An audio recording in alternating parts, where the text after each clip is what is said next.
चौथे स्तंभ पर प्रशासनिक हमला। राजस्व विभाग के पटवारी ने भारत के पत्रकारों को पत्रकारिता गुप्तांग में डालने की धमकी दी।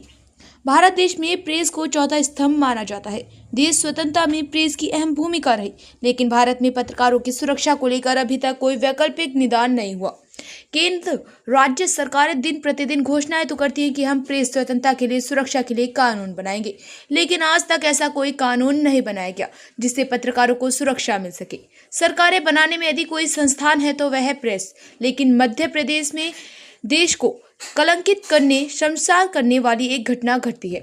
राजस्व विभाग का एक पटवारी जो एक न्यायालय के अंदर खड़ा होकर भारत जैसे लोकतांत्रिक देश की प्रेस को ललकारता है, कहता है कि पत्रकारों की पत्रकारिता गुप्तांग में डाल देंगे, वह भी चोरी करने के बाद। मध्य प्रदेश में आए दिन पत्रकारों को किसी न किसी तरह प्रताड़ित करने की घटनाएं सामने आ रही। कभी कैमरे तोड़े जाते हैं, कभी पत्रकारों को जेल भेजा जाता है, मारपीट की जाती है। ऐसी घटनाएं दिन प्रतिदिन बढ़ती जा रही हैं। वहीं हमारी सरकारें पत्रकारों की सुरक्षा पर डोल पीटती नजर आती हैं, लेकिन होता कुछ नहीं। ऐसी एक देश को कलंकित करने, शर्मसार करने वाली घटना मध्य प्रदेश की बहुचर्चित विधानसभा खुराई क्षेत्र की तहसील मालथौन में पत्रकार अनिल तिवारी के साथ तहसीलदार न्यायालय के अंदर घटित हुई है। दिनांक 16 अक्टूबर के दोपहर में एक नामांतरण के मामले में जब आवेदक के वकील पंडित मुकेश भुड़ेली कोर्ट के अंदर जाती है, तहसीलदार के बाबू से पूछता है कि नामांतरण की फाइल कहाँ है, तो बाबू बोलता है पटवारी जी ले गए। तो वकील साहब ने पूछा कि इसमें पटवारी का कोई काम ही शेष नहीं है, तो क्यों फाइल ले गए?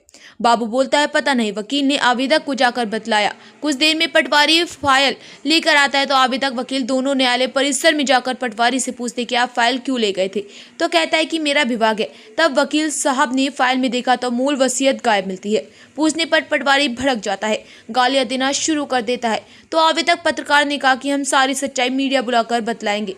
तो पटवारी चिल्लाकर बोलता है बुला ले जितनी मीडिया हो, पत्रकारों की पत्रकारिता गंदे शब्दों का इस्तेमाल कर गुप्तांग में डाल देंगे। घटनाक्रम के समय तहसीलदार कमलेश सतनामी मौजूद नहीं थे। इसी का फायदा उठाकर यह चोरी की वारदात पटवारी ने रची थी। पत्रकारगण पुलिस थाना मालथौन गए, लेकिन पुलिस ने 1 घंटे बैठाया। जवाब मिला पटवारी लोक सेवक है, एफआईआर दर्ज नहीं होगी। मध्य प्रदेश की न्यायिक व्यवस्था, सुरक्षा व्यवस्था पर बड़े सवाल खड़े होते हैं। दूसरे दिन सागर मुख्यालय पर जिले के समस्त पत्रकारों ने पुलिस अधीक्षक सागर, जिला कलेक्टर सागर को पटवारी पर सख्त से सख्त कार्रवाई हो। यह कि पटवारी हल्का मालथौन योगेंद्र कुशवाहा, जिसे वर्तमान कलेक्टर संदीप जी के आर के द्वारा ग्राम पंचायत रौड़ा में रात्रि चौपाल कार्यक्रम के दौरान ऑन द स्पॉट निलंबित किया गया था।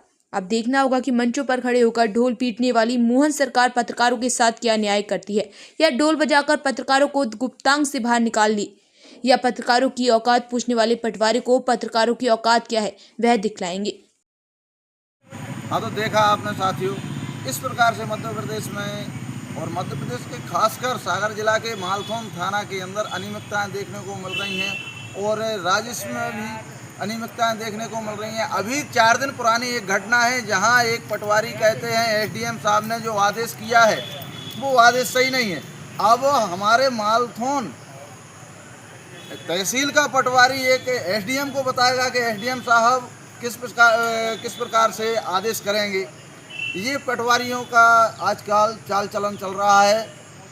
तो मैं तो यही कहना चाहूँगा मध्य प्रदेश के मुखिया से कि जो भी है, जो समस्याएं चल रही हैं किसानों की, इनको अवगत कराते हुए आप थोड़ा सा इस पर ध्यान दें और कर्मचारियों को बताएं कि किस लहजा से बात की जाती है, किस हिसाब से बात करना है, किस हिसाब से काम करना है। बस मैं इतना कहना चाहता हूं।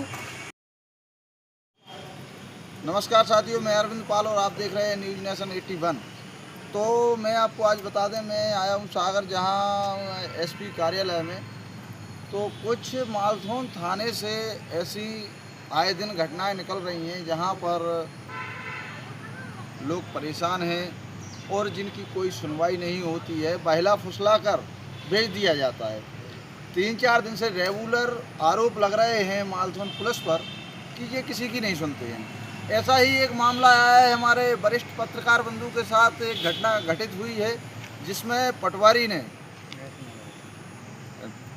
ने अभद्रता करते हुए एक नेशनल हेड की ही गरिमा को ठेस नहीं पहुंचाई, बल्कि एक पत्रकारिता के लिए जो देश का चौथा स्तंभ है उसके लिए भी गाली बकी हैं, और वो भी तहसीलदार के चैम्बर में, मतलब तहसील प्रांगण के अंदर, तहसीलदार के चैम्बर के अंदर गाली बकता है एक पटवारी, जो कि बहुत शर्मनाक बात है ये कि एक चौथे स्तंभ के लिए और गाली बकता है। पूरे प्रदेश के नहीं, पूरे देश के पत्रकारों के लिए गाली बकता है।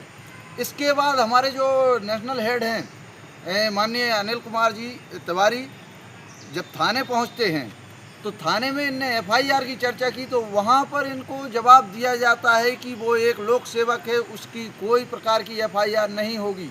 इस हिसाब से 1-1.5 घंटे बैठा लिया जाता है इनको, और इसके बाद बिना एफआईआर दर्ज करवाए इन्हें वहां से वापस आना पड़ता है, लेकिन इनकी एफआईआर नहीं होती है। अब मैं ये कहना चाहता हूं कि अगर एक पत्रकार की एफआईआर अगर थाने में दर्ज नहीं होती है तो आम पब्लिक का क्या होता होगा, आम पब्लिक के साथ ये कैसा सलूक करते होंगे। मैं बड़ा क्षुब्ध हूँ इस बात से कि एक पत्रकार के साथ इतनी बड़ी नाइंसाफ़ी पुलिस कैसे कर सकती है। मेरा एसपी साहब से कहना है कि एक पत्रकार के लिए अगर न्याय नहीं मिलता है तो आम पब्लिक के लिए न्याय मिलना असंभव लगता है। ऐसा सिर्फ मालथुन थाने में होता है। माननीय मुख्यमंत्री जी मोहन यादव जी से मेरा कहना है, आपके पास गृह मंत्रालय भी आपके पास है, आपके ही हाथों में है, तो क्या आप पुलिस के लिए ऐसा खुली छूट देना चाहते हैं कि किसी की एफआईआर ना हो, या आपका क्या है इसमें कारण? हमें ये नहीं आज तक समझ में आया। लेकिन मालथुन थाना जो है आए दिन सुर्खियों में आता है, कहीं ना कहीं एक ना एक कोई ना कोई जाता है जिसकी एफआईआर नहीं होती है, कोई सुनवाई नहीं होती है, बोल दिया जाता है आवेदन लेके आइए। आवेदन लेके जाते हैं लोग तो वहाँ आवेदन ले लिया जाता है और कचड़े में फेंक दिया जाता है, जिस पे आज तक के रिकॉर्ड में कोई प्रकार की सुनवाई नहीं होती है। इसी प्रकार से ये मामला आया है। मैं आपसे बात करवाऊंगा अनिल तिवारी जी से, जो नेशनल हेड हैं, तो जानते हैं इनके ऊपर क्या गुजरी है और क्या इनकी समस्या है। क्या है आपका मामला?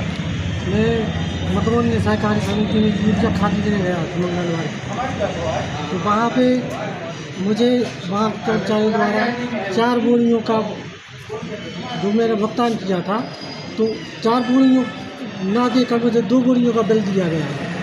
तो मैंने इसका उन लोगों से विरोध किया कि आप लोगों ने मुझसे 4 बोरियों का बिल ले लिया, पैसे ले लिए और बिल 2 बोरियों का दिया है। या तो आप मुझे 4 बोरियाँ दीजिए पूरी, नहीं तो मेरे 2 बोरियों का पैसा वापस कीजिए। अच्छा, आप कौन सा खाद लेने गए थे? यूरिया खाद। यूरिया खाद। जी।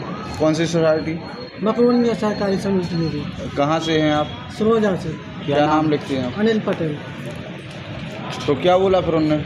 हमने उन लोगों से बोला कि या तो आप हमारी पूरी बोरियां दो, नहीं तो फिर 2 बोरियों के पैसे वापस दो। तो बोलने लगे ना तो बोरियां दी जाएंगी पूरी, ना पैसे वापस दिए जाएंगे, तो जो मन पड़े सो आप कर लेना। यहाँ आप आए हो जी कलेक्ट्रेट में, यहाँ आपने आवेदन दिया है? आवेदन दिया है। क्या आश्वासन मिला है यहाँ से? साहब बोल रहे हैं कि कार्रवाई की जाएगी, आपका जल्द से जल्द आचार हो जाएगा। अच्छा, इस संबंध में आप पुलिस के पास गए थे? जी। पुलिस ने क्या बोला? कौन से थाने गए थे? मैं मकरोनिया पटवा का चौकी गया था। अच्छा अच्छा। तो वहाँ पे मैंने बोला कि आप लोग मेरी कंप्लेंट कीजिए, मेरे साथ ये दुर्घटना हुई है। हाँ वहाँ पर बहुत ज़्यादा खाद बोरी हो रही है, हाँ। ब्लैक में बोरियाँ बेची जा रही हैं। अच्छा मेरी बोरी किसी दूसरे किसान को दे दी गई है। अच्छा। तो मैंने वहाँ उन लोगों से बोला कि या तो मेरी पूरी बोरियाँ दो। जवाब क्या आया? जवाब क्या दिया उन लोगों ने? वो बोल रहे ना तो पुलिस ये बोल रही थी कि इसमें हम आपकी कोई सहायता नहीं कर सकते। अच्छा। तो मैंने बोला फिर आप लोग नहीं करेंगे तो फिर कौन करेगा मेरी सहायता? अच्छा, इसके आपके पास बिल वगैरह सभी दस्तावेज? सब दस्तावेज मेरे पास। ठीक, ओके। क्या है आपका मामला? मैं अनिल तिवारी पत्रकार हूँ, एक नेशनल चैनल में नेशनल हेड हूँ। कल मेरी मालथुन तहसील में पेशी थी। पेशी के लिए मैं इंतज़ार में बैठा था कि तहसीलदार कब आएँ। इतने में मेरे वकील साहब श्री मुकेश भोंडले तहसील के अंदर गए। बाबू से पूछा होगा कि आज SS प्रकरण की पेशी है, नामांतरण का मामला है मेरा। उस संबंध में उन्होंने पूछा बाबू से फाइल कहाँ है नामांतरण वाली मेरी पेशी की, तो बाबू बोले पटवारी जी ले गए। इस दौरान वो मेरे पास है वकील साहब, बोले यार वो पटवारी जी फाइल लेके गए हैं भाई साहब, और कब तक आते हैं देखते हैं अपन। इतने में पटवारी जी आए, तो मैं और वकील साहब दोनों अंदर गए। तो ये जहाँ तहसीलदार जी बैठते हैं वहाँ हम लोग न्यायालय में अंदर गए। वहाँ पटवारी जी खड़े हुए थे। पटवारी जी से पूछा तो पटवारी जी फाइल आप क्यों ले गए? तहसीलदार साहब है नहीं, आपकी रिपोर्ट तो पहले लग चुकी है, कोई आवश्यकता नहीं है उसमें रिपोर्ट लगने की। बोले मेरा काम है, मुझे क्या करना क्या नहीं करना मैं स्वतंत्र हूँ। मैंने ठीक है। एक इसी में एक फाइल है, नामांतरण के एवज में एक फौती की फाइल लगाई गई फर्जी, जो 12/4/2025 में जिसमें चालान लगा हुआ है। उस फाइल में ना तो तहसीलदार ने मार्क किया है, ना किसी तरह ऑनलाइन दर्ज है। वो टोटल एक फर्जी फाइल बनाई गई। उस फाइल में पटवारी जी द्वारा रिपोर्ट लगाई गई बगैर तारीख के। एक पंचनामा भी लगाया गया था, उसका भी मैंने उनसे पूछा पटवारी जी से कि बगैर किसी मार्क के, बगैर ऑनलाइन और बगैर रिकॉर्डेड फाइल में आपने पटवारी रिपोर्ट कैसे लगा दी? पटवारी जी बोले कि तेरी औकात क्या है मुझसे पूछने की, और वो भड़क गए। भड़क के वो गाली गुप्तार करने लगे। और मैंने उनसे बोला, मैंने पटवारी जी मैं सारी मीडिया को बुला के उसका प्रकाशन करता हूँ, क्या आपने फर्जी काम किया है? तो पटवारी जी गाली गुप्तार करने लगे। बोले कितने पत्रकार हैं, हम सब पत्रकारों की पत्रकारिता गुप्तांग में डाल देंगे। इस तरीके की अभद्र भाषा का प्रयोग किया, तरह तरह की गालियाँ दी। तो मेरे वकील साहब बोले कि ये व्यक्ति सही नहीं है, ये गाली गलौच शराब के नशे में है, आप भाई साहब चलो बाहर। इसके बाद बाहर हम लोग निकल आए। अच्छा, और मालथोन पटवारी की और भी क्या मतलब फर्जीवाड़ा हैं ऐसे जो नहीं, इसका एक प्रकरण था इससे पूर्व रोड़ा में था ये।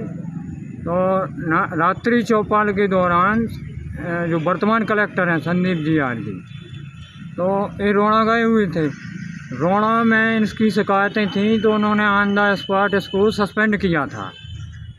उसके बाद इसको मालथोन में रख दिया, और मालथोन हल्का दे दिया प्रॉपर, जहाँ ये टोटल फर्जीवाड़ा ही कर रहा है। शराब भी पीता है। ये भी सुनने में आया कि कुछ दस्तावेजों से छेड़छाड़ भी की गई। हाँ, जो मेरे ये फाइल ले गया है उसमें मेरे मूल वसीयत लगी हुई थी, वो मूल वसीयत नहीं है, गायब है। वकील साहब ने देखी, मैंने देखी, फाइल में मूल वसीयत नहीं है, फोटो कापी भरी शेष बची है उसमें। और भी दस्तावेजों से हस्तक्षेप का आपको क्या कोई अंदेशा है? अंदेशा है मुझे, लेकिन पूरी रूप से हम लोगों को फाइल छीन ली गई बाबू द्वारा।